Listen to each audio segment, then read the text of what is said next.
Hi, Marquette. Thanks again for tuning in for another Book Buzz episode. This time around, we've got Spanish teacher Kelsey Smith here to talk about a fantastic fantasy series called The House in the Cerulean Sea. This is one that a lot of teachers here at Marquette really love, and so let's dig into it. Ms. Smith, if you could tell us a little bit about what this book is about. Yeah, so first of all, I just want to say that I am not a fantasy reader, and I loved this series so far, so just throwing that out there. But The House in the Cerulean Sea is about a land where they have magical creatures and human beings, regular human beings, and there's basically like this foster care system that they have. And one of the characters, Linus, has been assigned to go check on a house that has potentially very dangerous children, and whether they need to keep the house going or need to get rid of the house and potentially do something with the children. And so that's kind of the storyline and the premise, and he learns lots of things about the house and the land, and very funny. I laughed out loud multiple times in this book, and has lots of good, interesting points and lots of things it references, such as race and LGBTQ and all the other topics along those lines. Yeah. So it sounds like it's not your typical fantasy novel where there's like dragons and, like kings and queens and stuff like that. No, not at all. These magical children have powers, and they're all very different. And some of them, if you first look, you don't think that they're magical. And then some of them you can obviously tell right away that there's something different about them.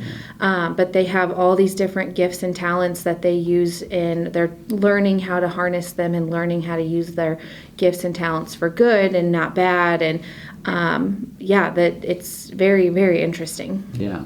I also thought that the characters, with their special talents and like what makes them unique, were very lovable. I think that a lot of people enjoyed that with this book. Absolutely. I loved every character of obviously the bad guys. I didn't like the bad guys, but I really enjoyed every character, and they all had a very unique purpose in the book, and they fit the purpose very well. Yeah, perfect. You said you're not really a fantasy reader, so how did this book fall on your radar? I am part of the staff book club here at Marquette, and we were just chatting one day, and I think you and Mrs. Sherritt's mentioned The House in the Cerulean Sea, and that you both said, well, it's a fantasy book, and I was like, oh, and then Mrs. Sherritt's like, but it's not a normal fantasy book. So I thought, oh, okay, well, I'll look at it, and I picked it up, and first couple chapters I was like, what am I getting myself into? And then afterwards I got through like chapter 4 or 5, and I was hooked, and I couldn't put it down, and I loved it, and it was, I loved it. On that note, you also wrote a nice review of the book for the library to post, for students to see. Can you share a little bit of like, what is it you love so much about the book? I loved the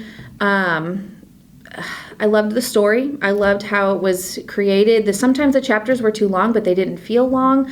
It was a very easy read. I loved the, I guess I don't love the word controversy, but the controversy points that he uses and he talks about in this book, he talks about it in a way that makes sense and that's clear.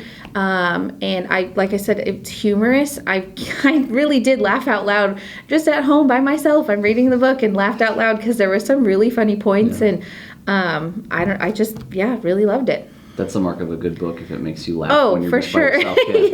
Cool. Yeah, absolutely. Who would you say as an ideal reader for this book? Like, who would you recommend this to? Oh, everybody. I think everybody should read this book. I would highly recommend this book to everybody. I can't think of anybody who shouldn't read this book. So.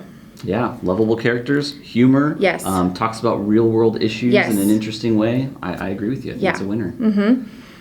And good news, folks, if you do read House in the Cerulean Sea and you enjoy it, there is a sequel, Somewhere Beyond the Sea, and there's a third book in the works. Yeah, I'm excited. I have read Somewhere Beyond the Sea.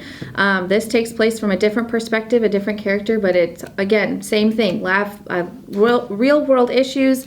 I laughed out loud multiple times, and I really enjoyed it. And the pages are yellow, so that's fun. Yeah, it's a beautiful book to look at. Yes, absolutely.